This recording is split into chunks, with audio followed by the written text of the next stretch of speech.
കാവേരീപട്ടണത്തിലെ ഒരു ധനിക വ്യാപാരിയുടെ മകനായ കോവലൻ അതിസുന്ദരിയും സമ്പന്നയുമായി കണ്ണകിയെ വിവാഹം ചെയ്യുന്നു. എന്നാൽ മാധവിയെന്ന ഒരു നർത്തകിയുമായി പിന്നീട് അടുപ്പത്തിലായ കോവലൻ കണ്ണകിയെ മറന്ന് തന്റെ സമ്പത്ത് മുഴുവൻ മാധവിക്കായി ചെലവഴിച്ചു. അങ്ങനെ ദരിദ്രനായി മാറിയ കോവലനെ ഒരു ദിവസം മാധവി തെരുവിലേക്ക് ഇറക്കിവിടുകയും ചെയ്തു. തനിക്ക് സംഭവിച്ച തെറ്റ് തിരിച്ചറിഞ്ഞ കോവലൻ കണ്ണകിയുടെ അടുത്തേക്ക് തിരികെയെത്തുന്നു.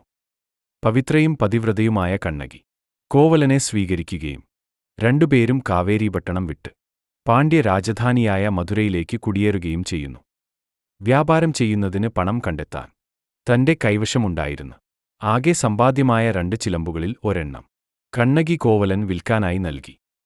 എന്നാൽ ആയിടയ്ക്ക് പാണ്ഡ്യ രാജ്ഞിയുടെ മുത്തുകൾ നിറച്ച ഒരു ചിലമ്പ് കൊട്ടാരത്തിൽ നിന്നും മോഷണം പോയിരുന്നു. കണ്ണകിയുടെ ചിലമ്പ് വിൽക്കാൻ ശ്രമിച്ച കോവലൻ രാജ്ഞിയുടെ മോഷണം പോയ ചിലമ്പന്വേഷിച്ച് നടന്ന് പട്ടാളക്കാരുടെ പിടിയിലകപ്പെട്ടു. തുടർന്ന് രാജസദസ്സിലെത്തിച്ച കോവലനെ രാജാവ് ഇല്ലാത്ത കുറ്റം ചുമത്തി വധശിക്ഷയ്ക്ക് വിധേയനാക്കി.